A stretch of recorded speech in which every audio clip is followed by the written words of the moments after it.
You're listening to the Breadcrumb Mojito podcast, hosted by Connor Whale. Yeah. So 4 tons. Sorry. So how it started was I had because we're getting into this chat, I'll quickly introduce you to the everyone. Yeah, of course. Yeah. Hey everyone, Brad, welcome. Hey, man. It's good to have you on. Do you want a cocktail before we fully get into it? Yeah, I'd love one. Margarita or martini? I'm gonna have a margarita. Margarita. Happy days. So in terms, I'll take you back to how I first started the business. So, I'm all ears. 2 shipping containers together, down in Taupo, mum and dad's property. Yeah, cool. 1 ice machine. And cheers, bro. Cheers, man. Good to be here. Yeah. Thank you very much for your time. You're welcome. Do I need to do that too? It's a bartender habit. You don't have to. Okay. I did it anyway. Yeah. Got a bit of polystyrene from the ice. So I started 2 shipping containers. Nice. Thanks. This actually won a bronze medal at the Spirit Awards a couple of weeks ago. Far out. Doing all right. Cool. Is that a year thing? Every year you do the New Zealand Spirit Awards and bottled cocktails, new emerging category. So And you got bronze. yeah, we got bronze for this one, bronze for our watermelon Negroni, and silver for our pineapple chili margarita. Awesome. So they did all right. But yeah, in terms of the ice, I started down Taupo, 2 shipping containers, cut the guts out, put them together, small walk-in freezer, 1 ice production machine. So that was doing 200 kilo blocks a week. A cycle, and then 2 cycles a week, so 4 blocks. And then 1 standing bandsaw, where I'd take the blocks out, cut them into quarters with a chainsaw, and then start ripping them down on a big bandsaw. Each block will yield you approximately 500 pieces, and we sell $1 a piece. Okay. And so, it'll take about 3 hours to break down a whole block into individual pieces. And so, at the moment we're doing 1,000 pieces a day in terms of production. This is our low sort of time, middle of winter. So 1,000 pieces equals how much? And so it's $1 a... $1 a cube. $1 a cube. How many cubes you get now? 500. You will. Wow. Yeah. Okay. And it's all dependent. So That's all bandsaw. bandsaw? Yeah. It's all done by hand on a bandsaw. Wow. So there's no automated machines or anything yet. There is a crew that we're working closely with that is in the process of building a modular automated system. They specialize in the meat packing industry. It'd be a lot safer for sleeping at night because there's probably a phone call waiting. Yeah. Come off. Yeah. I've halfway through my finger. Yeah. Just a lapse of concentration. End of the day. Been cutting for 8 hours. Last little piece, and I was kind of at the start. I was minimize wastage. Yeah. I'll just see if I can cut some spears, some long ones out of this, and just lapse of concentration. Oh fuck! All right, let's go to the hospital and get the finger stitched up, type thing. I'm luckily the only person that's had a major incident on the bandsaw. The other 2 cutters, they haven't had any so far. Okay. Yeah. But I also went into it with 0 experience using a bandsaw, which doing it by myself for a year gave me a lot of lessons learned. How big's that blade? So your throat is about that. Yeah. That's what you call it, a throat? Yeah, so the throat is where you can pass the ice through. the ice through, wow. But it's full standing. It'll be taller than someone standing. And it's all stainless steel. It's an actual butcher's bandsaw. And so that's where we do all the finished pieces, but we've got a massive bandsaw that cuts big slabs off a whole block that we do our initial cut with. So we just started selling to some bars up here in Auckland. Cool. Some bars in wineries in the Hawke's Bay, middle of COVID. Yeah. So I was like, this is great because Auckland's coming out of COVID, and then it went back into COVID and got shut down for another couple of months. And so that was a little bit of a struggle, but it gave me a lot of time to just practice, waste some ice, practice, figure out what we're doing. And one of the things that I think has helped us a lot is we do custom sizes. Okay. So, these 2 glasses are different. So this would be able to fit a 50 mil cube square, whereas this one is more like a 48.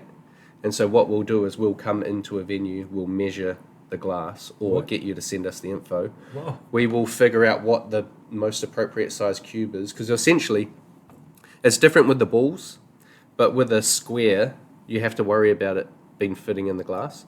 You want the ice to be coming about a centimetre below the top of the glass, so when you sip, you're not touching your nose on it. And you also want your liquid to come about a centimetre below the top of the ice, because that stops the ice floating. Once the ice starts floating, you're opening up more surface area to the liquid, which means it melts. This might be a really silly question, but the glass, how important is the glass to the experience of the cocktail?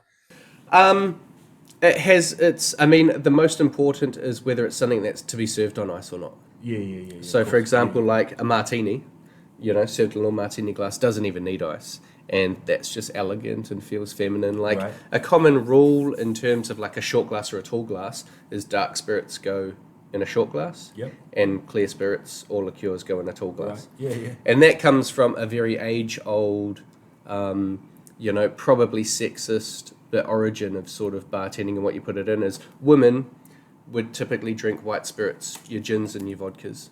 And so you want to have a taller glass because it's a little more elegant, easier to hold, slightly more feminine. Men would traditionally drink, dark rums, whiskies, etc. So they want it in sort of what they would, coin as a manlier glass, so a short glass and things like that. So that's sort of the basic rule. Yeah. But now cocktails are sort of throwing that all out of whack. Yeah. And so people just decide to do it in whatever. Like I've worked at bars where it was a steel goblet or a bullhorn that was wax lined, so you could chuck drinks in it and you drink it out of that. So there's the custom market for you, the niche market to suit ice to fit some of these wacky glasses or drinks. Yeah, for sure. Like we'll do, there's a bar, we do like tiny little spears because their cocktail goes in a champagne flute. Oh, really? And so we'll do that. Or like whether it's stamping an image on it, whether it's garnishing them. So at the moment we've got a whole bunch of like silver fern tips set in a whole bunch of ice that you'll cut them out and you'll have a silver fern in your ice cube and things like that. So there is a niche market. The glassware normally is just chosen to what's appropriate for that venue. If you go in for like a, something very vintage, you'll try and choose vintage glassware. If you go in for something like very clean, classy and modern, you'll go for a style of glass like this, There's not a lot of weight to it. It's just very elegant and clean. I'm thinking some of these people that host these events, these cocktail events, do they, as well as hiring staff and people like tableware, do they hire glasses too?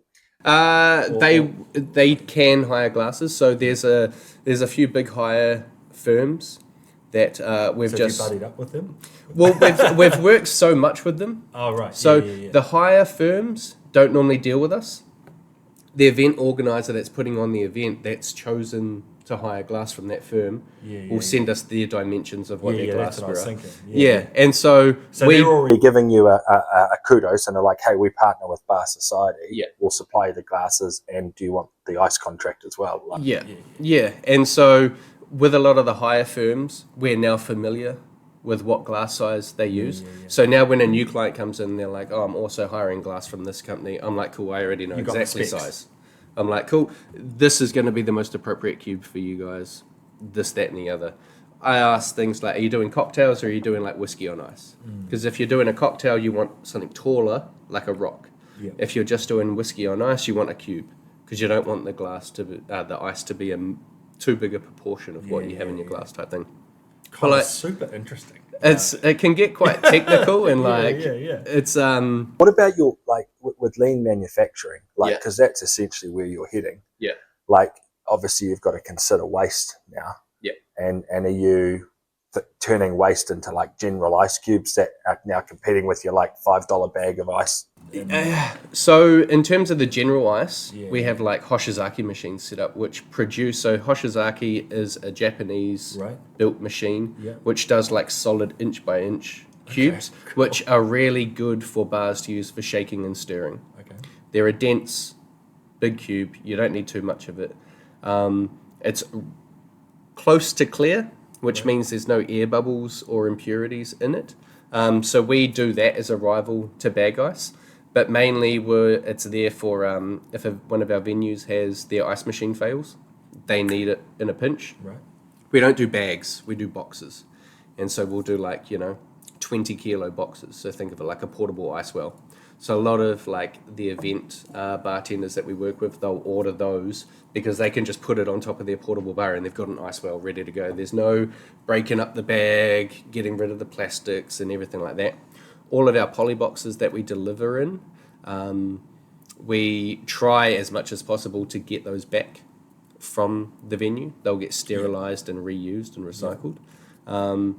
But there's some venues you can't get them back from because it's too big, massive hotel, maybe going through 15 boxes a week or something like that. There's no space for them to just store boxes for you to pick up, and they already have a waste disposal. It's important to your business, though, understanding waste and how that all works, like, because you can get penalised for that, can't you? You know, by way of fines or... Yeah, and our waste is pretty damn minimal. Like, you know, any waste that we use, a lot of people that just operate in our business area, we just give them free ice. If there's broken shit, hey, grab a bag, come over, fill your boots, see you later. Some of it we can melt down to reuse. Others, it just melts and goes down the drain. Like, our wastage really is extremely minimal. Like, so out of about 230 litres of water in a bay, your wastage off that is maybe going to be about 40 litres worth. Like, it's really not much. 40 litres down the drain is waste and everything. That's really good. Eh? It's not bad at all. What about the water though? What about the water quality? Like water. You're freezing water. Where's the water coming from? So originally when we started, we had a better sort of eco-friendly model.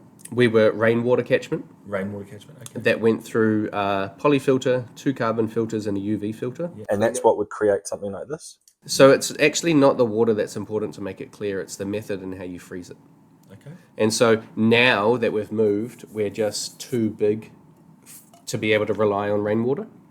And then you have all the added complication of pumps and everything that have to, holding storage tanks, everything like that. So we're on town supply water.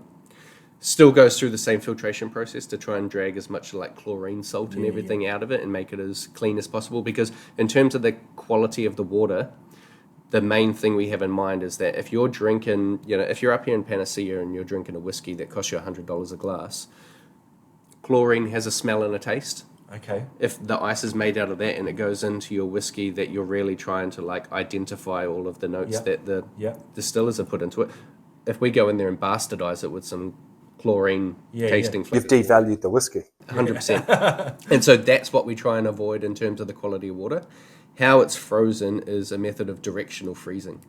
So have you ever seen clear ice form on a river or a lake? Yep. We grew up in Lake Taupo. Exactly. Some of the rivers, maybe not. Not as much ice down there, but it's similar method. Like if you're walking a national park and you see a little stream frozen, you're talking about that. Like that. Yep, and you get that clear ice layer that forms on top. So how that works is your earth is insulating the main body of water. Okay. And so cold energy from the air is only hitting one surface. Think about if you put water in a square mold and you put it in the freezer, cold energy is hitting it from 6 sides. Top, bottom, left, right, east, west, everything like that. Whereas when you're insulated the main body of water and you're only hitting it from one side, what that does is cold energy forces down and your ice crystals form like a nice uniform lattice pattern.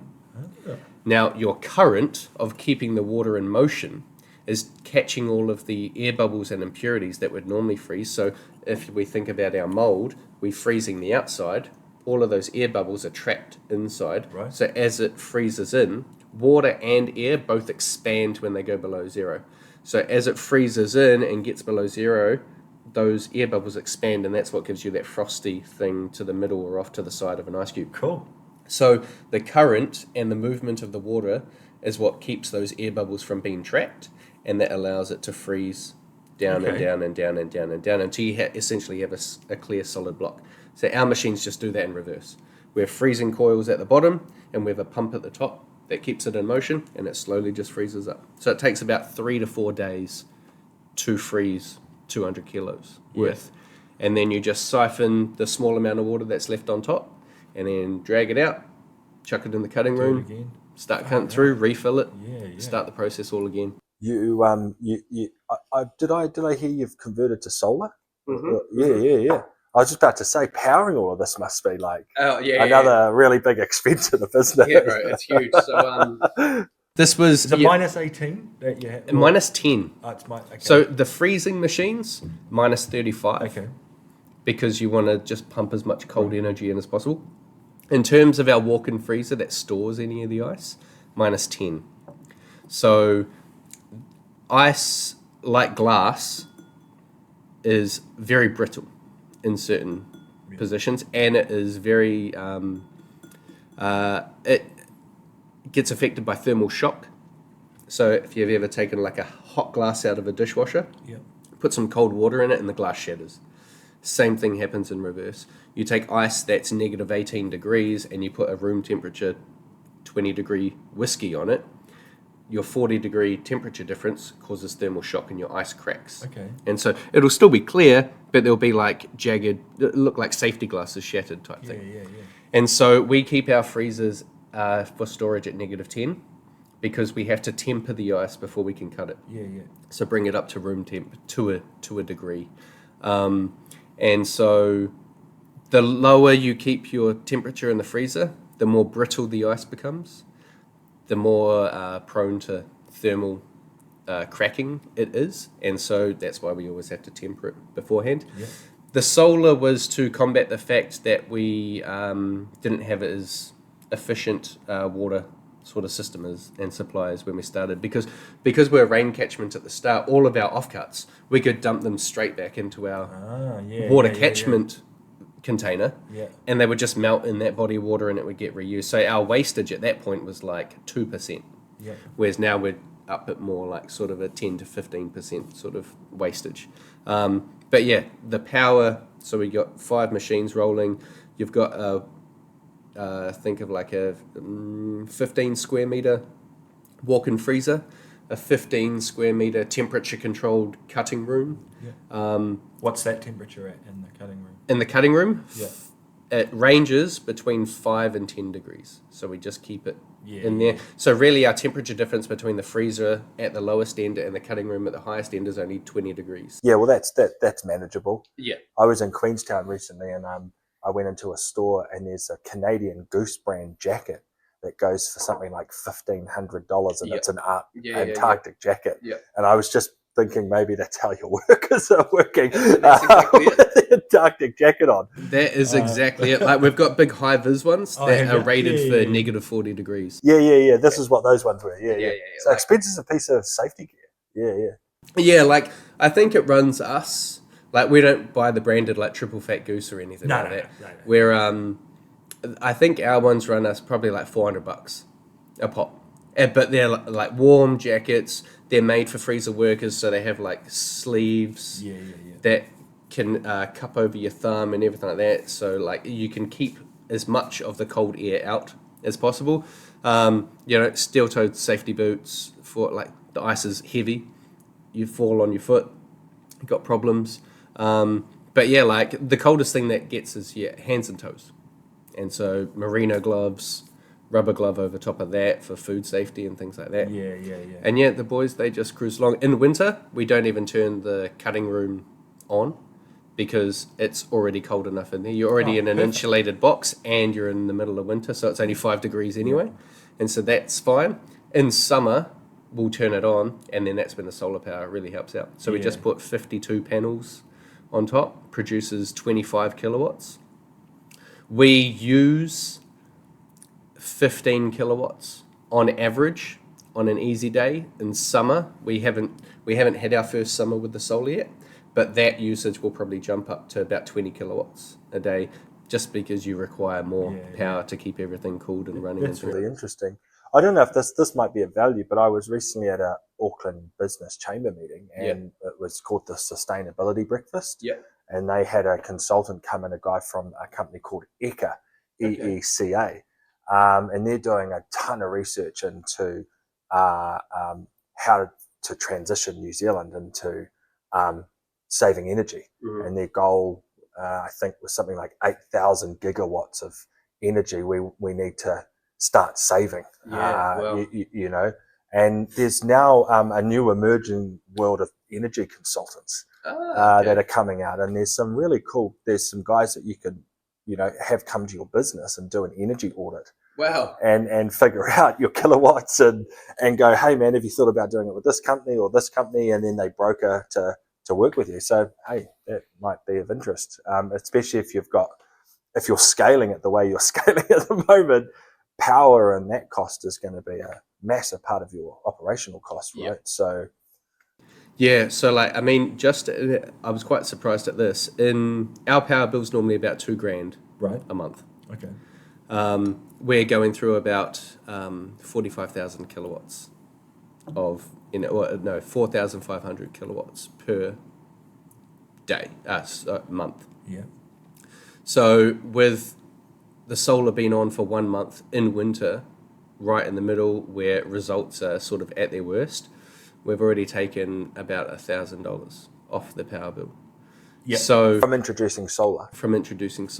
And so we've already reduced it by 50% in winter when there's the least advantage from the sun. So once we're in summer, we're hoping that we eliminate 75% of our electricity cost and usage. And because we put in a system that is bigger than what we actually required, then we get to feed more into the grid and things like that. Yeah. You guys are already green, right?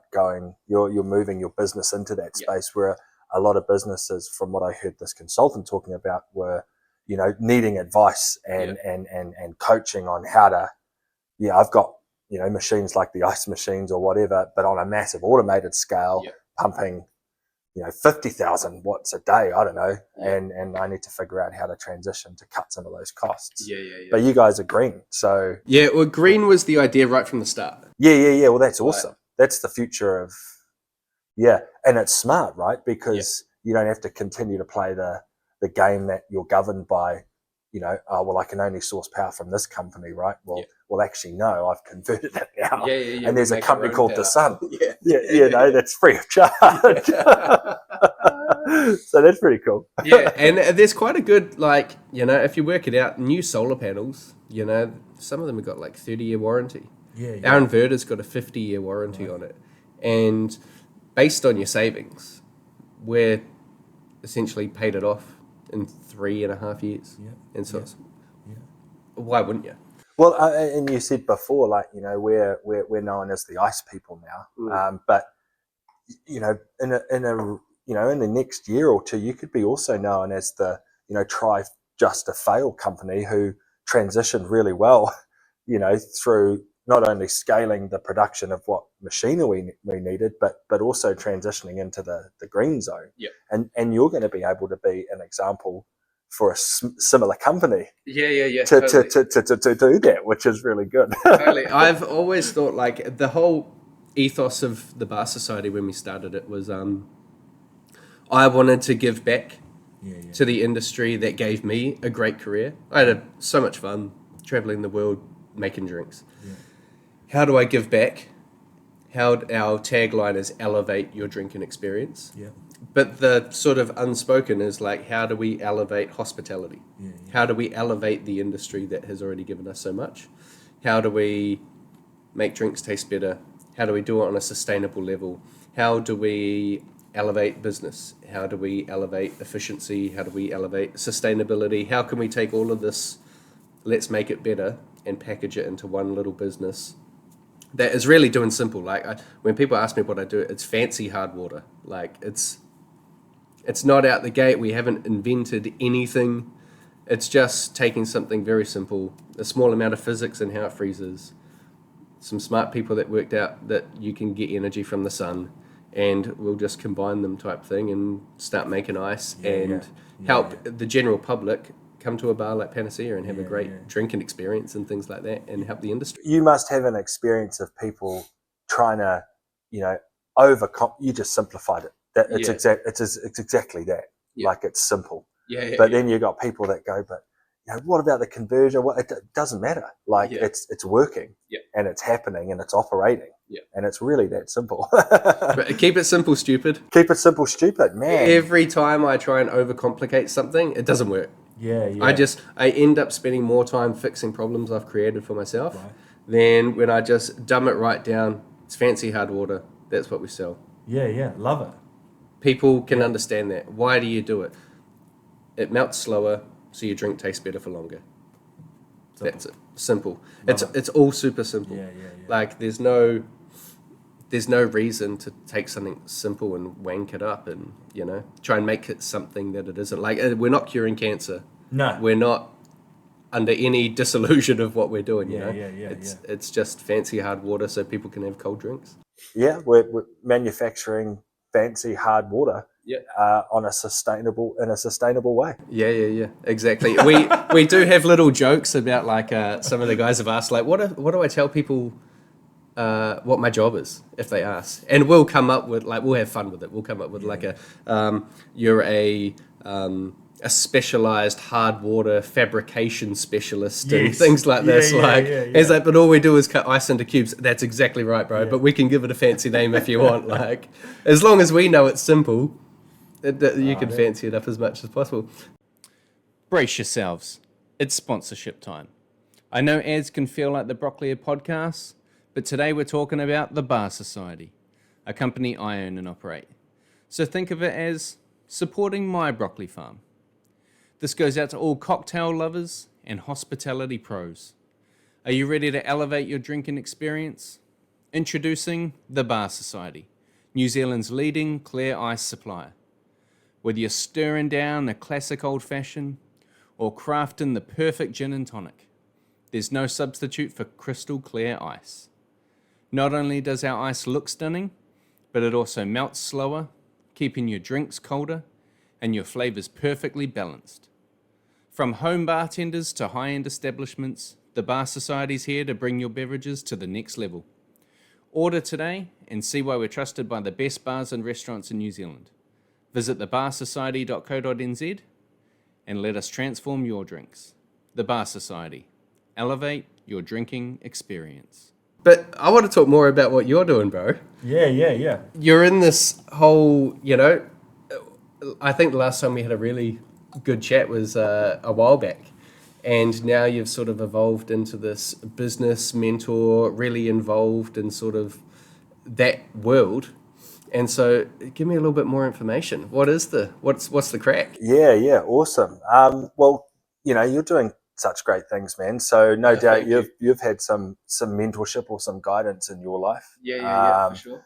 And I think that's really important as you're growing or scaling whatever it is on your heart that you want to do at the time. Yeah.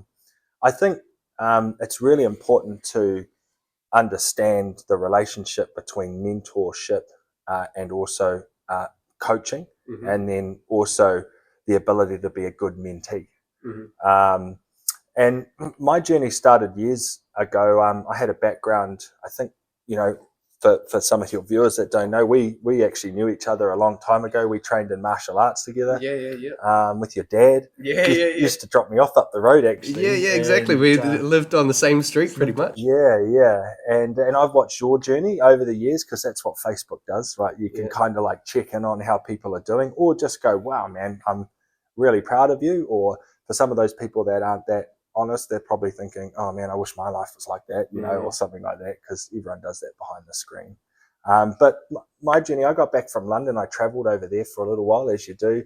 And then when I was really young, I was in my early 20s. I was chasing, like most people were, a bit of money. I come back really broke from overseas, and I was with a girl at the time, and that didn't work out, and I was heartbroken. And I decided, I had a friend who was in the oil and gas industry, and he said that was a really hard industry to get into. And I decided it's not going to be hard for me. I'm going to just try and figure that out. And pretty much I left where I was in Wellington at that time, and I moved across to the West Coast, and I ended up working in that industry. Started out training myself in a small school, and then went over and worked in the red zone during the Christchurch quake. I had a multicultural advisor come up to me on a campaign I was working out, doing a drilling campaign, and he asked me why I hadn't made it out to the big rigs making all the big money. And I said to him, I don't know how to get out there, man. I mean, that was my dream at the time. I wanted to do that. And he said, well, have you got a notepad on you, young fella? And I said, yep. And you carried a notepad in your overalls at the time. And he said, write this name down and do this course, and then give me a call and I'll get you a job. And I quit my job the next day. And I took some money out at the bank and I went round and I did all of those courses. I booked them all, and I call it telling the truth in advance. Okay. I went round to all of the places where they were potentially hiring any angle, whether I needed to get on a vessel or I needed to start in well service or I was going to start on a drilling rig. I applied to all of those companies. And the reason I'm sharing this story is because it was the first time I identified a burning desire in my life.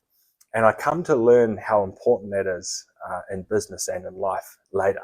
But when I reflect back on that, it was my first ever burning desire. And there's a famous saying by a guy called Napoleon Hill. And he said, whatever the mind can conceive and believe, it can achieve. And that was, I learned that later on as well. But when I look back on that story, I was totally convicted. Like, I'm going to make this happen. And when your mind's attracted or looking to where it is that you're wanting to head, what I found is serendipity, circumstances and events tend to mold into helping support you to get to that idea. Mm-hmm. And it wasn't about until 6 or 8 months later, we had a company staying with my mum and dad at their motel in Taupo. And the health and safety manager was from a company that I'd applied for at the time. And I happened to be home. And mum had said, you should come and meet Bill from this company that I was applying for. And we met and we shook hands. And he said, I remember you. You were the guy that walked in telling the truth in advance that you had all these courses. But he didn't know that. And he said, hey, I'm going to put my best word in. 2 weeks later, I got the job. So that was... that's a great sort of alignment. That was really awesome. Yeah. And then I spent a couple of years doing that. And I remember landing on an offshore installation, which was my dream. You fly out via helicopter and you land on the installation. And I'm like... And I remember the wind hit my face. And it was like... And I just said to myself, I was 24 or something, and I said, I made it.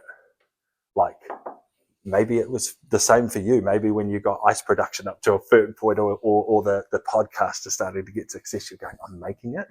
Like, you've had that feeling? Yeah. Oh, man, sure. It's awesome. Yeah. Like, I was like, oh, I made it. Yeah. You kind of feel like you've just figured something out that you've never been able to figure out before. Correct. Yeah. And you work so hard to get to that image.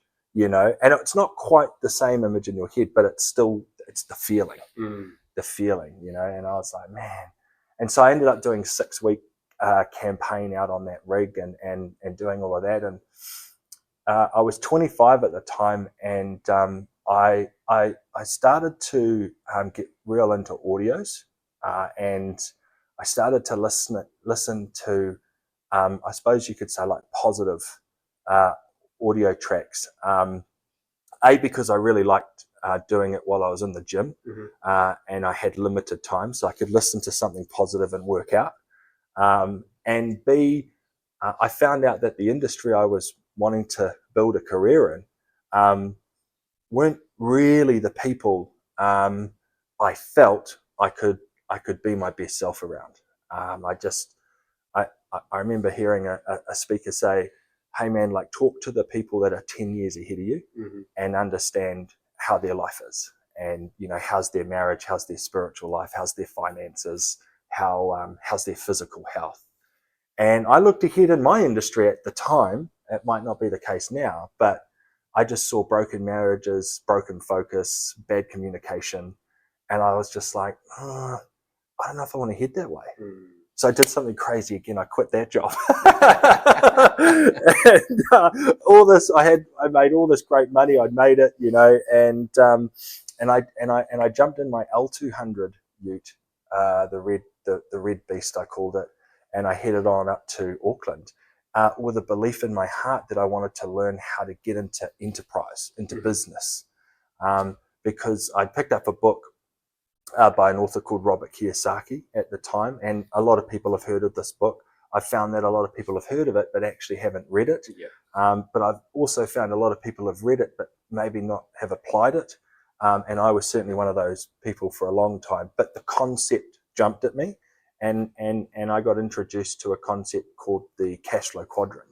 And he clearly articulated and explained the 4 ways people generate income in the world. And I was like, wow, I hadn't really thought of that. Because again, you are who you surround yourself with. And everybody heard that saying growing up. If you hang out with Johnny on the block, you'll become like Johnny on the block. And if you watch any movie where there's an initiation into a gang or a criminal, generally he's come from a not so bad family, but started associating with some really bad people and ended up becoming that person. And what's really cool about some of the books and some of the speakers I've listened to over the years is a lot of that's backed now by science and research. You'll hear authors like Dr. Joe Dispenza talk about, neurons that fire together, wire together. Concepts like that. It's the same. Cells that are put in the same room, ice cubes that are put in the same room. If I've seen an experiment where if you play them calm music, they melt in a really nice way. You'd know more about that. I just sort of, we're those people too. And I'm driving to Auckland, and I'm like, what the heck am I going to do?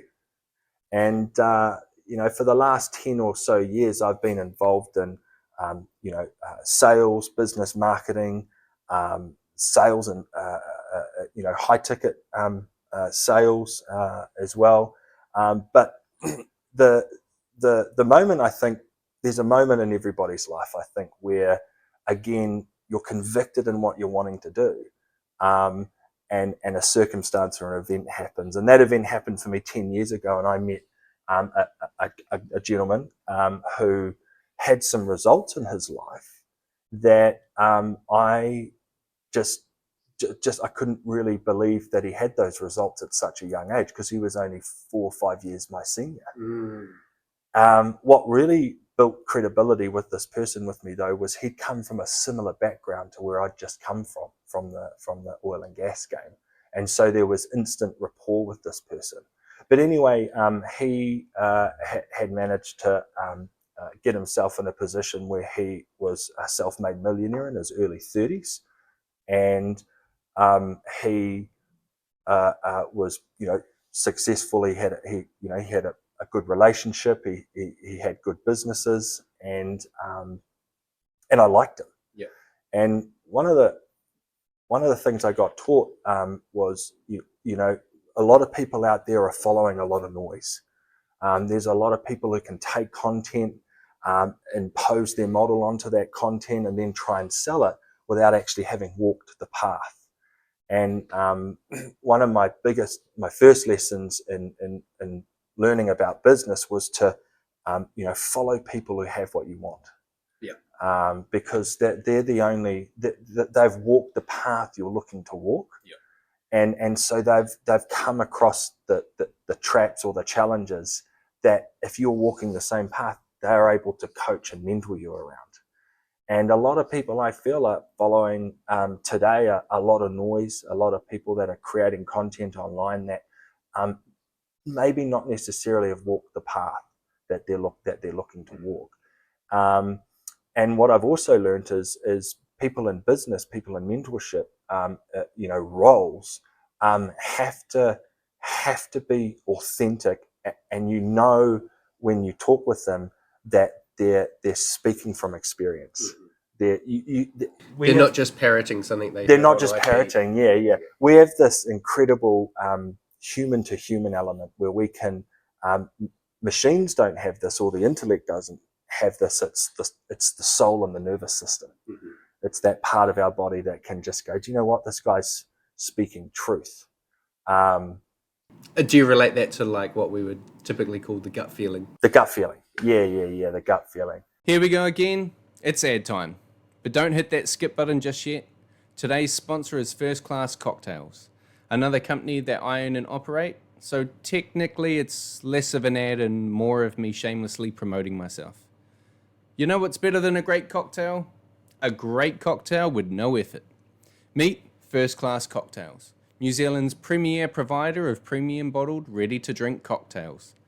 We're talking about perfectly balanced flavors, made with the finest ingredients, and all you have to do is pour, sip, and enjoy.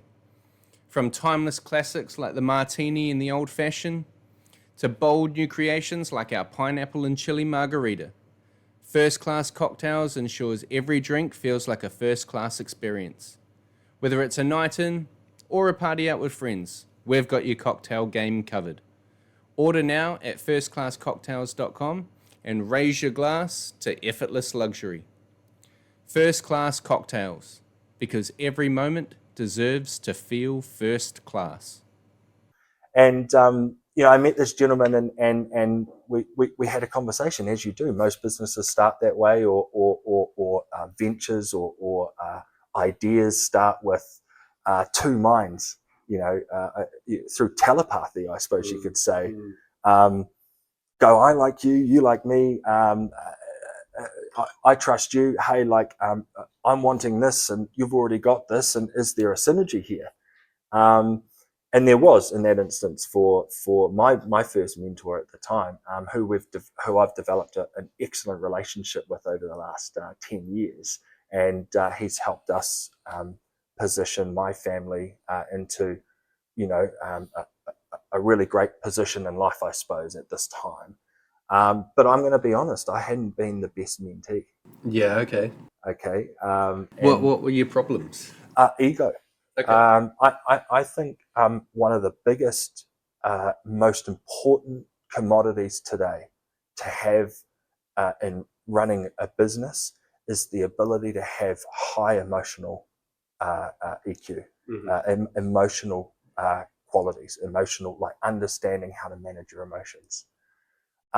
They come in a whirlwind sometimes, as you probably know.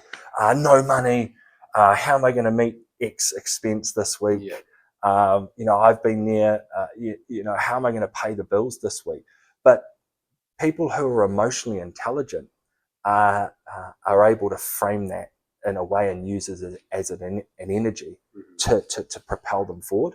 And some people can use it as an energy to paralyze themselves. Yeah. And I've done that. And there's something in Auckland, not in Auckland, there's something in New Zealand, I think, and this is just my opinion, that stops people from being their authentic self, is it's the fear of what other people think of them. And I'm going to be honest, I had that fear coming in here today on the podcast. Oh, really? It crossed my mind. Yeah. I was like, whatever I might say today, to I'm sure a lovely, hungry, humble, appreciative audience, some people are going to hear it a different way. Yeah. And therein lies the problem with being a good mentee. Sometimes a mentor is only saying what they need to say to you to help you, because you've forgotten along the emotional cycle of what it is that you're after. And so my definition of a mentorship it's like an airplane, right? Like it has to correct over 1,000 times. Altitude, boom, boom.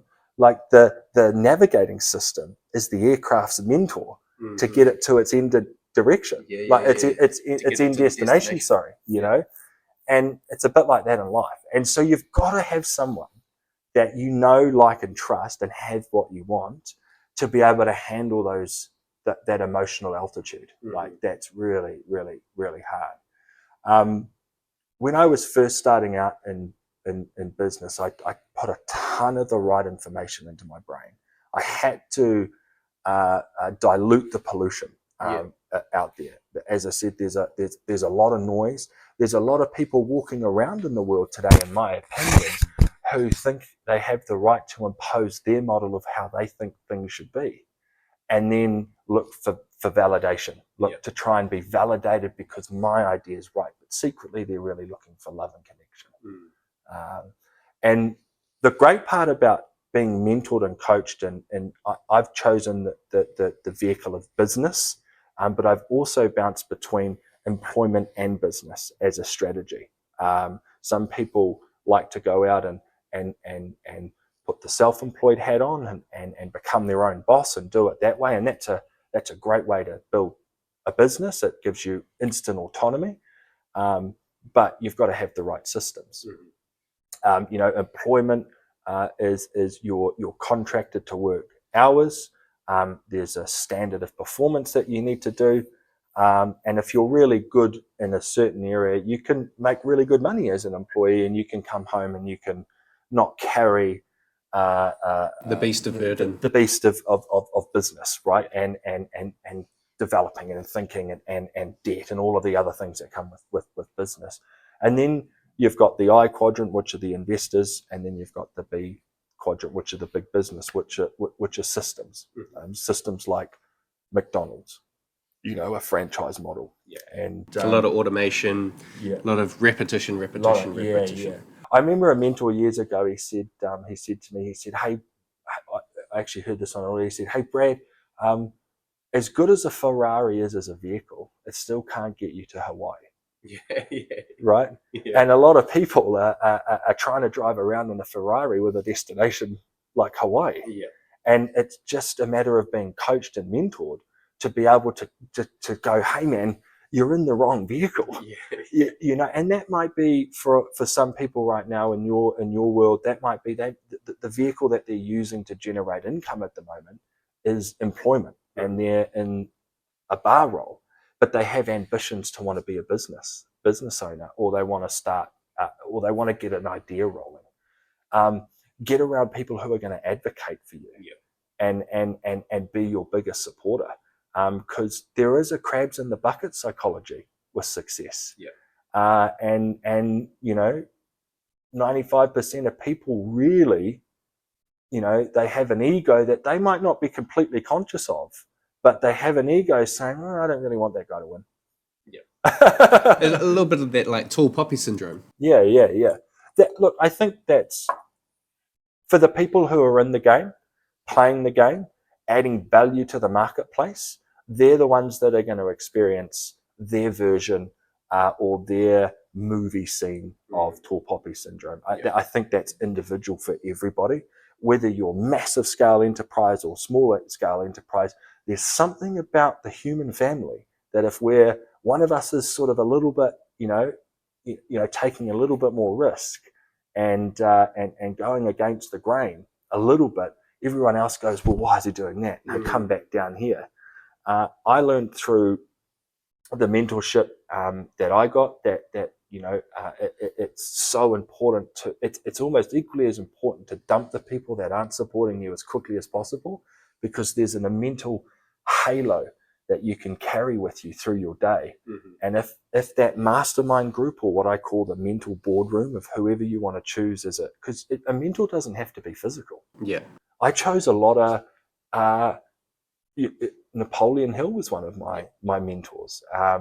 He's I got one of his books sitting on my bedside table right now. Yeah. He's dead. Yeah. But I can still call on him mentally and say, here I am, at a podcast today. Napoleon, what would you do in that situation? Yeah. And then I start thinking about the way that he writes and some of his work. Another really important thing in mentorship and in business is this just period. Like, you are paid in proportion to the amount of value that you bring to the marketplace. Period. So the game is, how much value can I bring to the marketplace? I can only ever bring whatever the restrictions of my role and description are in employment to the marketplace. I can have my flair on whatever job I'm in and adding what I do and who I am and my skill set and my mindset. That's the value I'm bringing to a contract. Or I can bring value to being creative. I can bring value to being a leader in my field. However you want to frame it, because everything's framework. you add value into each of those areas, and the market responds by. You talked about energy before. It just does. It's just there's a law that I learned years ago. It was called law of reciprocity, and it's if you give, there's a frequency, a chemical or an energy that has to return that back to you. Yeah. Albert Einstein said, I think years and years ago, back in the 1800s, he said, you have a choice. You have to wake up every morning and you have to ask, do I live in a friendly or a hostile universe today? Because whichever it is you choose, it'll come at you for the day. Yep. And I think that information is only available to people who have walked paths that are hard. That type of wisdom is only available to people who have said what they were going to do, who are doing what they are doing. And I've fallen in and out of that. It hasn't been it hasn't been. It's not a straight shot. It's not a straight shot, man. It's really not. All of us live in this world today that we call our world, and I do my best every day. Well, I do every day to get up and choose to live in a friendly universe. Because I know that if whatever it is I'm putting out there, some way, shape, or form, it's going to come back. I think, and there's this incredible world today where people are learning about mindset, resilience, personal development. People are looking, and what I think people are doing now is including me, and I've been listening and reading and associating for the last 10 years. And my life went from, heartbroken, drug and alcohol path to, transforming my body first, and then into transforming my mind, and then into figuring out the longer journey of business and enterprise. It's not a short journey, as you know. It takes resilience. It takes mental fortitude. It takes it takes vulnerability and humility, man. To really just have someone speak into you and speak over your life and say, hey man, you're being a dick. That's not the way you do business. That's not the way you hold yourself in the marketplace. Because you told me you wanted to get to here, and we shook on that, blood brothers for life. And if you can have a coach or a mentor who's not going to give up on you, and they're rare to find. Most coaches today online are transactional coaches. Right? They only want to help you as long as they're getting paid for it. Yeah. Very rare do you see. I think as part of what we talk about with the green initiative, I think you're starting to see more collaborative, cooperative models happen, especially in business today. But if you're able to get around a group of people who have a common idea and a common mission, like your mission, elevate in every area of our business, how easy is it to work with those people? And how much more do ideas flow and create within that group of people when everybody's in harmony of thinking? And generally I've learned when people are in harmony, it's because their actions, their thoughts and their ideas are all in sync. They're not thinking one thing, doing a completely different action, and getting caught up in the anxiety of beating themselves up about it. And that's the first trap I got stuck in for a few years. I got really down on myself for learning a skill set and not applying it. Learning a skill set, not applying it. Learning a skill set, applying it. Learning a skill set, not applying it. Learning a skill set, applying it, not applying it. And why do you think you weren't applying it? I think I hadn't realized how big my ego was. Okay, to be honest. And I'm still kind of working on that. It's not easy to admit, I think, as a strong man, that you've got the big ego, but it's certainly something that most high performers have to come and work out. And So is it sort of a case of I learn the information, but I know I can succeed? And so that's why I've essentially given myself a reason not to apply this information, because I just believe in myself. Yeah. And so almost like a bit of a blissful ignorance and just ignoring good advice given to you. Yeah, well, we're that's a really key point too, right? The word advice. Yeah. And this is something I learned also as well is every man and their dog will give you their opinion, but very rarely do you get advice. And advice is people who, as I say, have walked the path that you're wanting to walk. Everything else is opinion. Yeah. It is. Yeah, It just has to be. Yeah. It's just, unless there's two people walking the path, and in that case, you have to choose, well, what attributes do I like from that person, and what attributes do I like from that person. Megan, my fiance, and we're moving into the next phase of our life. I'm 36 now. One of my first dreams was to have her, be, or my partner, whoever that was to be, a full-time dad and a full-time parent, because, I've read and I've learned that, the first, 5 to 7 years of your child's life is a really important developmental part of their life. And I grew up with parents who own businesses, and they were at home and they could do what they like when they want. And I just thought, man, that'd be a great way to live life. If I was to come to Earth School, I call it, and have an experience on the Earth plane, I'd like to try and be doing things my way. Yep. Not having to be low vibration and submit to the wants and the needs of other people out of my control. I just thought, man, do you know what? That sounds like a really dumb game. I'd rather play the game where I've got choices and all of that. And I can say Megan and I are on track to achieving that dream, which is amazing. Which is really cool. Yeah, we're not there yet, but we're on track, and we're learning how to become more clear, so we can have more circumstances, more events, more serendipities work into our field to start aligning with where it is that we want to go. But as I said, mentorship can help you keep on track. It's that adjusting, and that's been really cool. All right, team, it's that time again. Sponsor advertisement time. Look, I know ads can feel like one song on repeat, but today's sponsors are the Bar Society and First Class Cocktails. If you've listened this far through the podcast, you already know that they're two companies that I personally own and operate. So hey, if you're rolling your eyes, at least roll them over to our websites and get ready to take your cocktail experience to the next level. Imagine this: First Class Cocktails premium bottled drinks paired with the Bar Society's crystal clear ice. It's a match made in cocktail heaven. Whether you're hosting a dinner party, impressing guests at a wedding, or just treating yourself to a well-deserved drink, these two brands will bring you everything you need for a flawless pour. First Class Cocktails delivers unbeatable flavor, while the Bar Society adds the perfect touch of elegance with slow-melting, pristine ice.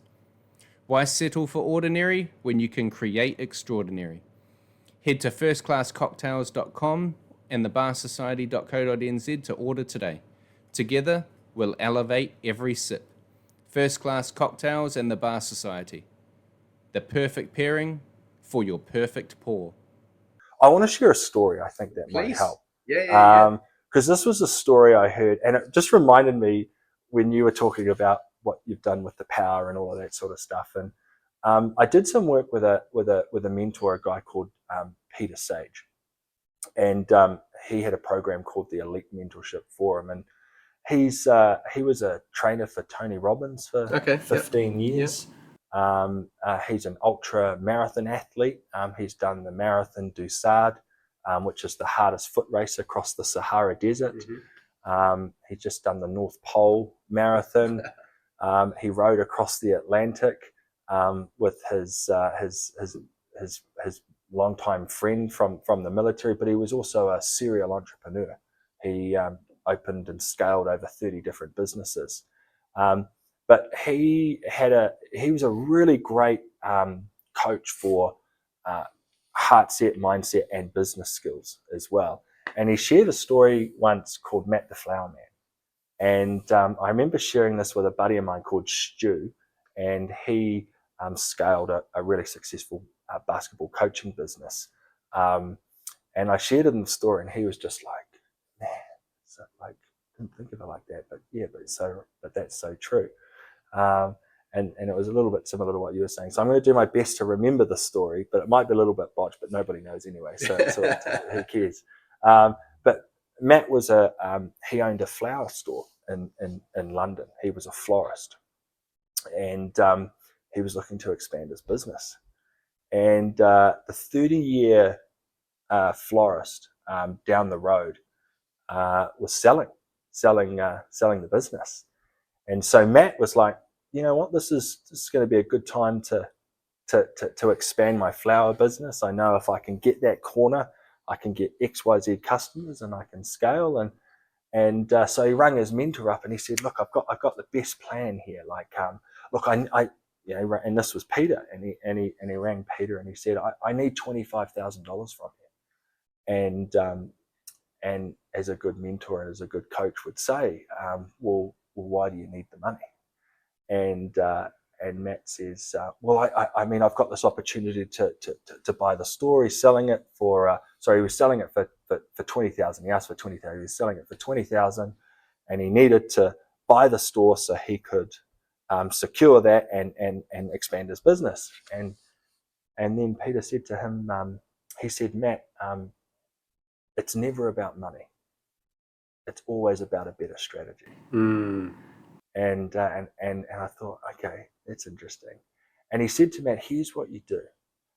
He says, if you acquired that store, what would that do to the volume of your flower sales?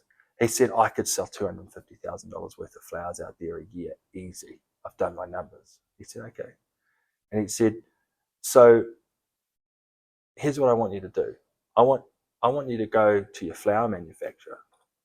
I want you to secure a $250,000 a year order for the flowers, and I want you to give them a $5,000. I want them to pay you a $5,000 deposit for that business.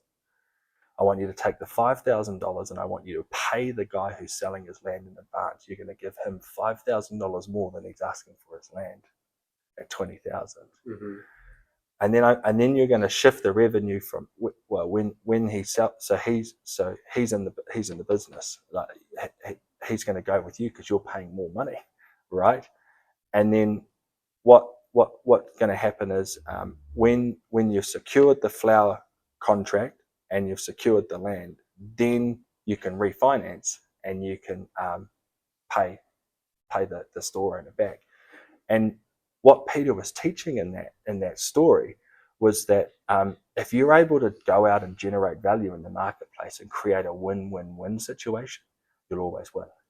And so Matt the flower man won, the flower manufacturer won, and the person selling the flower store won because he got an extra $5,000. And all of that with no money down. Yeah. He went out and he added value. He created a new strategy. And I never forget him saying, man, you never need more money. All you need is a better strategy. Yeah. And I was like, man, that I didn't tell it as well as Peter did, but that was the gist of the story. And I just never forgot it. And I was just like, wow, that's like really smart. Yeah. And again, that's a perfect example of someone who's walked the path. And don't forget, they could be well ahead in the path, right? So they can give you some pretty big ideas to get you way up the path further and quicker if you've got the right mentor. And so yes, you don't need more money, you need a better strategy. And I love that story. That's great. I do like that. What's through all of, you've had a great opportunity to talk to a lot of people that have, that's really good, eh? Also, I'm glad you can take the rest of the bottle home if you want. Oh, can I? Yeah, okay, Go for your life. You and your partner can have it tonight. Thank you. Yeah, no stress. You've had the opportunity to talk to a lot of people that are already further down the path than you are. What do you think is one of, the top two things that stop people from walking down the path? Is it things like humility and setting their ego aside? Is it the ability to take on advice and actually have the empathy to understand it from someone else's position? Or is it more simply just the amount of effort someone's willing to put into something? What have you learnt the sort of biggest downfalls that put themselves between someone and someone else's goals? Yeah. What? Do this with me, man. Breathe in. Breathe out. And just in that moment, we've come to a neutral place. There was no noise in my head. There was nothing, right? Did you feel that for that minute? It was just calm, right? quiet. Yeah. So the two major things that keep people back from going wherever are fear and doubt. Okay. And what's really interesting, again, what I learned through some of Napoleon's work was fear and confidence can't exist in the mind at the same time. It's either one or the other. So my first invitation and encouragement to people is to understand, what are you fearful of? And start to unpack that in detail. Is it the way that someone communicates to you that pulls up a trigger from something that you haven't dealt with previously? Is it the way that you think that you're perceived in the marketplace? Because all of those are just illusions. And why I did the breath is because it gets us out of our head and it gets us into being present. And I think if you can be a present, authentic idea communicator, I think you're going to give off the right energy to get a present, authentic communication response back. But if we're communicating in fear, then that's only ever going to come back to us, isn't it? Is that true? Yeah, I do tend to believe that, you know. Yeah. And so fear and doubt is what keep most people, those are the only two categories. Because if I was confident and optimistic, I'd probably be talking with people. Yeah. Right. Yeah. So what do I need to do to become more confident? What and there's a couple of things. There's either a skill set I need to work on. So that means overcoming the fear of interrupting and having a conversation with somebody.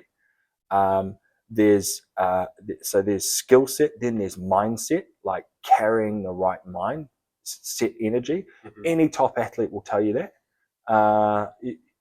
I compete in ultra marathon mountain bike events, and you have to have a confident mindset moving through, an 8 or a 9 hour mission on the bike.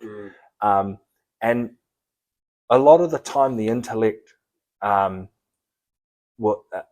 is really only serving a part of us that is what I call the path of least resistance. Yeah. We're naturally just wanting to always take the path of least resistance. So we live in a world today called the comfort crisis, where we're wanting to remain comfortable and not stretched. And so that's even more important for a mentor, because they can push you into the stretch zone. And when your heart and your mind and your confidence are aligned, a bit like maybe the success that you're starting to feel now, and I'm going to take a wild guess here, but because you know what it is that you want, and because it's in service of other people, your framework for your business is more around contribution and growth. Would I be right in saying that? Yeah. It's a lot of contribution and integrity and things like this. We have a standard, and we will continue that standard at all costs, because I look at it as I don't know if other people think of this. My staff look at me as, whatever word you want to put it with, boss, leader, whatever, head, doesn't really matter. In their mind, I don't work for anyone, they work for me. I view it as I work for like 80 different people, those being all of our clients. I work for them, they're my boss. And so I've essentially put myself in a mindset and position that I have to answer to a plethora of people, and my staff are fortunate they only really have to answer to me. There's no one else sort of feeding them inconsistent information. I'm hearing you. But my goal is, I've always said my goal is to make other people look good. Yep. Like when a bartender comes to me and says, I need a specific size of ice for this cocktail that we're doing, or it needs to be stamped and I need to get stamps made, etc. My only goal is to make that bartender look great in front of his boss. Yeah. If I can make him look good, he's going to appreciate that, and he's going to come back and we're going to continue working together for years and years and years down the line. So that's sort of how I think about it. Perfect. Yeah. Well, that's a perfect example of the law of reciprocity in work right there. You know, like, okay, great. you know, you're giving and it's coming back to you, you know, like, but I think to keep it really simple with your theme, like, because I'm a personality that would just loves to waffle and talk, and I'm really just trying to keep it simple. But I heard a speaker recently say this, and it just hit me like a ton of bricks. And it's just, we're not our thoughts, we're our actions. And most people are taking fear-based actions most of the days. Because they're listening to the thoughts that aren't theirs. They're listening to thoughts that have been imposed onto them, or they haven't come to understand and go, well, hang on a sec, oh, that's a really interesting thought, but that doesn't align with my value of elevate. So I'm just not going to entertain it. So that's a really important skill, I think, if you're wanting to go out and start finding people that you want to have as your confidants and your mentors, is take the time to go to try and get in connection with the way that they think, and not this is where I got stuck. I thought, because of my knowledge base, that I was probably better than that person, or you know, in all honesty, and it just keeps you trapped. The people I see succeed in business and in any enterprise, I think the theme in everyone that I've spoken with so far is they remain hungry, humble, and appreciative all the way through, because they understand that, you know, as we work through Earth School and we work through the different movie scenes called our life, you know, I'm the main character in my own movie, and everybody else supports me.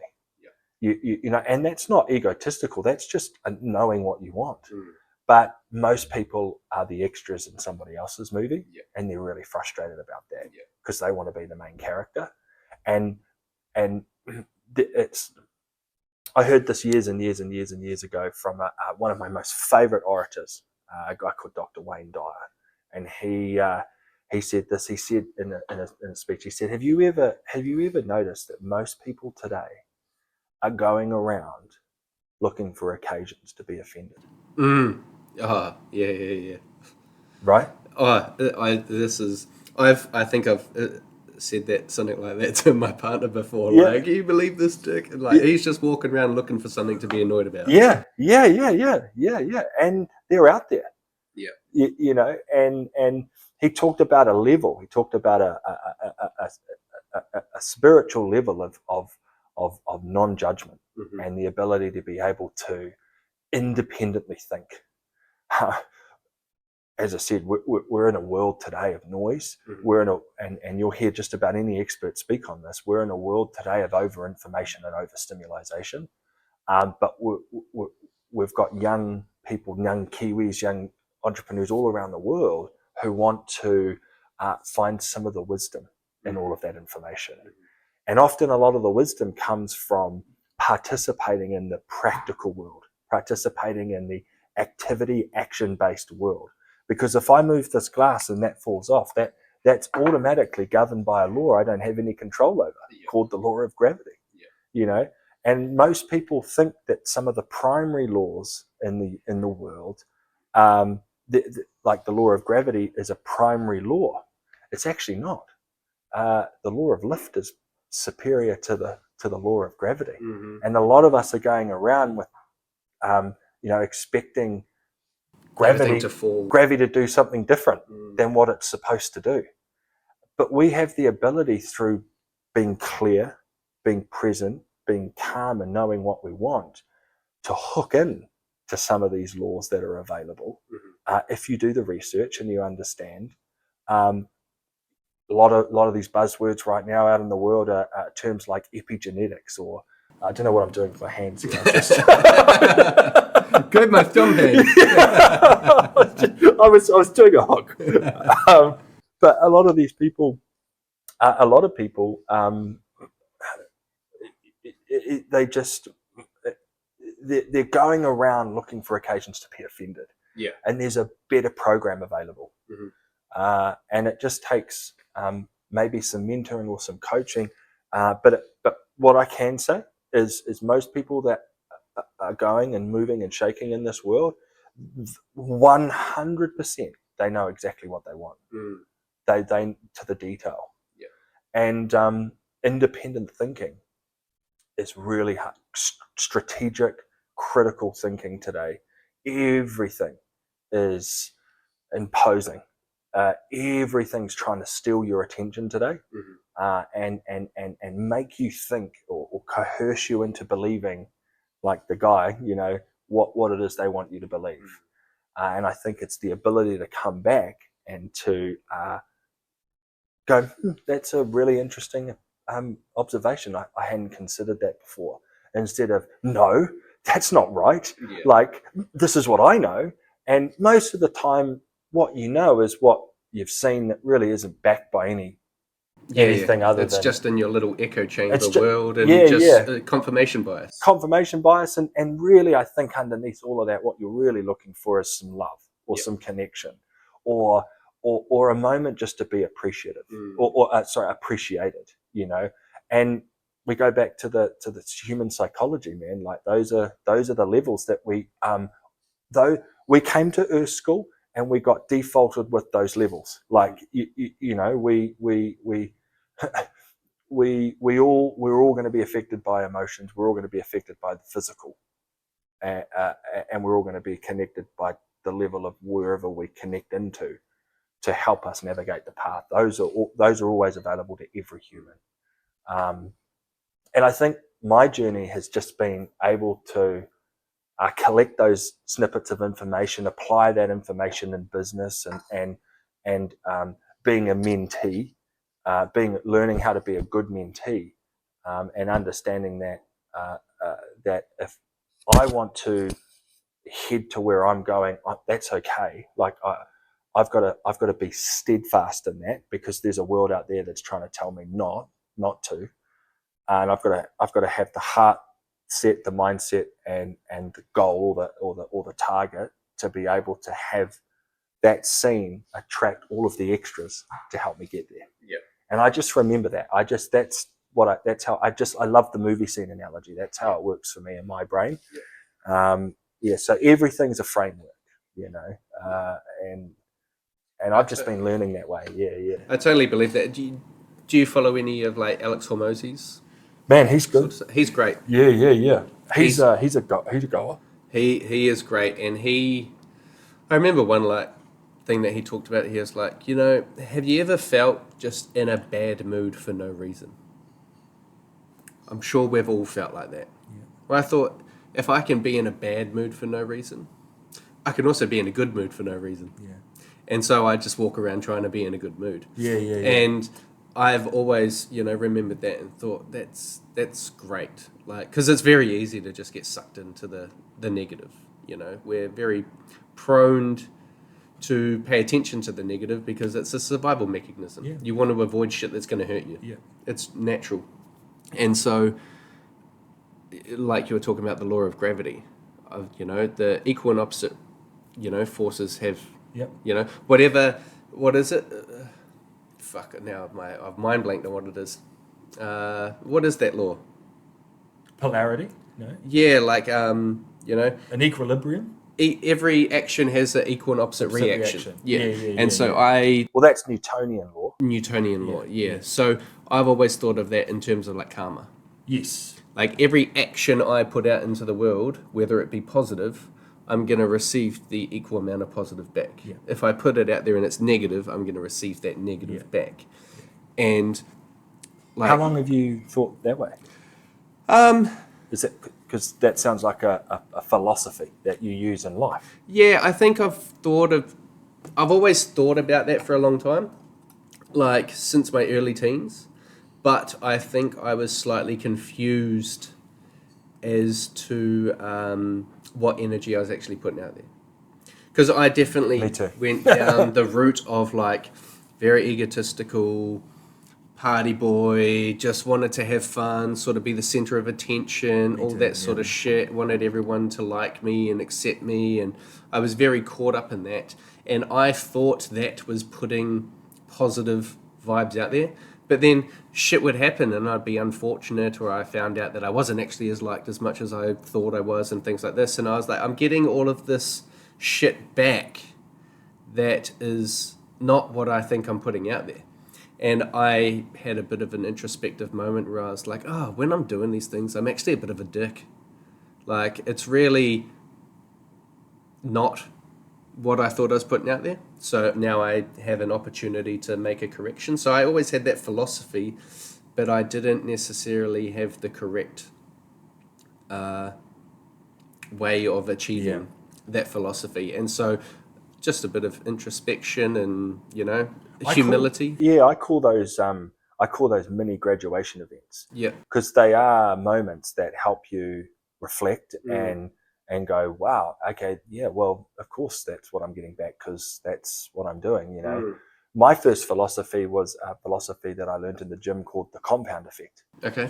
And it was when I was, heartbroken, and I decided to use the gym as a vehicle to escape. Pain. Escape the pain. And I remember I just would go into the gym and I would work out as hard as I could until my body was so sore that all I did was, when I came home, was all my mind was thinking about was repairing my body because I was so sore. That was a strategy I used for a while. But then I had I used to look at the big guys, in the gym, and I'd be like, man, like, wow, what do you do, man? Like, far out, like, pretty impressive. And he said, I compound lift. And I said, I'd only been in the gym a year, and I said, what's compound lifting? And he said, well, do you know that in one movement you can work two major muscle groups and several minors all in one movement? And I said, really? And he said, yeah, well, a deadlift's a perfect example of that. You've got your hamstrings, your quads, your rhomboids, your back, your scap, all of that. And I said, all in the one movement. And I remember time was massive for me because I was on the rigs. So I only had an hour in the gym. So I wanted to maximize my time in the gym. That was what I was thinking, because I was trying to maximize the buzz that I got from the gym. That was it. And as soon as I started compound lifting, that one tweak, that graduation event, got like 30%. I got 30% better results in like a year, just because of that one tweak. So I was like, graduation event, and then the next thing after that was like the compound effect. I was like, what are my two majors in life, and what are my several minors that I could achieve all in doing one activity in the game? And at that time, I wanted to work on my character. I wanted to work on the way that I communicated, because believe it or not, and my fiance won't, she just said, I can't believe you used to speak like this, but I was who I associated with, right? And I used to speak very, every second word was a swear word, because I was around the boys. Hey, I could still get back into it. I could still tap into it if I needed to, and then my several minors were my finances, my health, my relationship with my parents, my relationship with my brother, my relationship with my partner. What was going to as one action each day or week or month going to help tick all of that? And at that time, it was growing my mind, my personally developing and seeking out mentorship. Nice. So one thing that I really want to ask is essentially, like, when you hit the hard times in life now, whether it be in business, personal life, whatever the issue is, how do you use all of everything that you've learnt to refocus and keep moving forward with a positive attitude and a sense of achievement? Yeah, man, really good question. I'll be vulnerable because I've been speaking about it, and I'll share a recent health experience I had. I'm into ultramarathon riding, and I had a health scare, and basically I thought I had the word C. I don't give it any credit. It doesn't need to be any more than the word C, but I think people know what we're talking about. Mm-hmm. And that happened in November, and that resulted in a surgery that needed to happen, and the C needed to be removed. And I remember getting that news. And it was like my whole life just tunneled in to like here. And the first thought that came into my mind was, have I done enough? Really crazy. Like, I was like, have I done enough? Because right in this very moment, there's a tunnel with the end. And I'm like, man, that's heavy, like really heavy to like deal with. And what I'd learned through, in response to your question, was a guy I work with, a guy called Craig, had been through something similar, and he said, Brad, deal with the facts. Do not deal with anything else other than the facts, because that's the reality. And I think for a lot of people, it's an invitation for a lot of family to impose their model of how they think you should get through something that you might not even know is real yet. Mm-hmm. So now you're starting to entertain an idea that it's possibly real. And I refused to entertain that thinking. Mm-hmm. And that kept me neutral. So deal with the facts. Like, is that true? Is that true that I need to go and do this? Is it true now? And right the way through, I just kept doing that. It was like, is this true or is this false? Well, we don't know that till we get this. Well, we've got this now. What does this mean? And I just fact, true, not true, true, not true, true, not true, true, not true. And what that also helped me do was not go out into my mind and have the path of least resistance part of me want to play victim on it. I just, and I would say that's a skill set I learned through being mentored and being coached. That was a mindset skill. And knowing that I get to choose my framework here, nobody else. And I had to stand true in that. The story ends really well because we were staring at the end here with a diagnosis that was going to pretty much change the trajectory of Megan and I's life. And there were weeks before. I think also the ability to handle facts and be neutral in conversation just didn't allow any other energy to come in and start disrupting the healing path either. I can tell you right now, when I found out the information, because of the ability to communicate through how I learned and the ability to stay neutral, I got into recovery, and I got the process of getting that sorted done in miracle time. Mm-hmm. Like, I've heard of people waiting for a long time to get addressed, but because I was of sound mind and I was keeping the facts right and I could speak well and I could manage my emotions, I managed to get through that within 2 or 3 weeks. And so I'm C-free. Perfect. Congrats. Thank you. And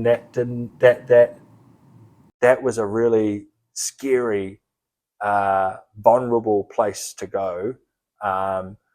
And especially, and what I learned was at that time, man, life's super precious, but I think that answers your question. I think I deal with the facts. Deal with the facts. Deal with the facts. Yeah. Is that true? Remove the emotion from it. Yep. Just deal with hey, we're not going to be able to make rent this week. Is that true? Yeah. What else could we do? Is that really true, or are you just protecting some comforts that you don't want to give up? Yeah. I didn't want to cancel Netflix, so that's correct. Why we can't. Yeah. Oh, I still need to go out and blow $200 this Friday night to feel love and connection with the girls or the guys in a bar and waste $200. But I'm I can't pay rent, but I've still got the money for that. Yeah. So deal with the facts. You know, and I think our brain, especially highly emotionalized, can take us down the victim journey really, really quickly. And I refused to go that way. I remained. I created I started with the end in mind. That was it. As soon as that information came, I went, "What does healing look like?" And then I said, "I'm going to deal with all of the information factually as I move through this healing process. But the end looked like this. Healthy. Best case scenario is this. Worst case scenario is that. But I don't have the facts for that yet." And that helped us. And far out. That was scary. I can imagine, bro. Fucking hell. That was honestly, I wasn't expecting anything close to that to come out of your mouth, but that's fucking congrats on getting through it and, really being able to find a method on keeping your mental stability in there through the process. And and here's the putting that good energy out as well to have it come back to you. It's that karma. But it's principle. It's principle. It's law. Everything collapses back to wave. You know, we observe it, and it's physical, tangible matter, reality, and then we've got non-linear. And then we've got the physical, the metaphysical, which is where everything exists in wave. The swirly area. And everything's possible. Everything's potential. The quantum realm. That's the quantum realm. Yeah. That's how quantum computing's come about. All of that. That stuff's really good. I heard Peter say once upon a time that if your mind and your heart and your soul are aligned with what it is that you want, and you project with enough intensity, it's called the Newtonian to quantum transition, where we've gone from matter back to wave. That you can have anything in your life you want within an 8 to 9 week period, if you think about it strong enough. And I think there's an elite series of people or networks of people that know some of these secrets. There's probably a lot of listeners that are going, "Oh, this is another lot of waffle about the mind and the heart and the spirit and all of that." But most of the people I've talked with and worked with have, more than average or advanced knowledge in those spaces because they're secrets. They've been around forever. They're interpreted differently. But the thing about keeping it with the facts as well, it was I'd had experts tell me that during that process that it was C. And I had a urologist say to me, "Mate, 98% C, but we're going to get that out." And he phoned me after the surgery, and he said, "Congratulations, man, you're in the top 1%." And again, I'm holding the ability to receive the information and make sure it's fact before, because he said the 1%, and I went, "Oh no, other way, right?" Because our brains. Where did your brain go just there? You were like, "Oh God, he's fallen into a rare, uncurable case of the C." Yeah. Nah, it was the other way around. He said, "You're in the 1% of people that have an outcome like I'm just about to explain to you over the phone." And I went, "Wow." And it was my ability to positively deal with the manifest facts and control it. And just control that. Because at the end of every experience, there's a lesson. As you know, there's the silver lining in everything, and as hard as the matter reality world's going to make your life, back to your quote from Napoleon Hill, there's a greater or equal benefit, and there's a seed of greater or equal benefit in every adversity. And this isn't just authors writing this stuff. These are tested, proven, sound, principles and things that people use in their everyday life. And I did, and I got to see that unfold in my life, and that was pretty cool. Yeah, totally. I love that. This has been awesome. We're right on time. I know you've got to get out of here. Perfect. Got to head out. But thank you very much, bro. Awesome, man. Pleasure. Appreciate the time. Always a pleasure, never a chore. Awesome, man. And I hope that we can come back and do this again another time. Maybe, yeah. I just want to say good luck to your business, and you're doing great things, man. And I think you're on this exponential growth curve by the sounds of Thank you, way everything's heading, right? Yeah, hey, we just stay on the deal horse. With the facts. Deal with the facts, stay on the horse and just keep going. It's funny, I was, you talking about how you deal with stuff. Whenever bad shit comes up in our world, I just say to Amanda, I'm like, oh, man, I'm so grateful we have these problems. Perfect. Like, we could have some completely different problems, but if the problem is this, we can find a way through it. And just like, don't let it get you down type thing. Be grateful for the fact you have problems. Don't sweat the small stuff. 100%. Like, everything can be worked through, everything can be played on, and I expect challenges. When you're doing something hard, you have to face challenge. Yeah. And be grateful, because at the end of it, talking to a friend of mine last week, the saying was, there's winning and learning. Winning and learning. Love it. Yeah. There's winning and learning. That's it. Yeah. You either win or you learn. Yeah. There's no other choice. And Perfect. so I kind of, that's... I just run with that, That's bro. great, and I've had a lot of fucking lessons. Yeah. Oh, no, that's so good. Winning and learning. I've heard that before, and I just love that. Yeah. Because you're not speaking negative language, are you? No, not at all. There's no losing. There's just learning. Yeah. For sure. Love it. Yeah, awesome. Thank you, Brad. Appreciate your time. Right, man. Easy. See you later, everyone. See you guys. Perfect. That's awesome, bro. And yeah, please take that home. Thank you, man. No, that was a really good yarn, bro. That was great. Yeah.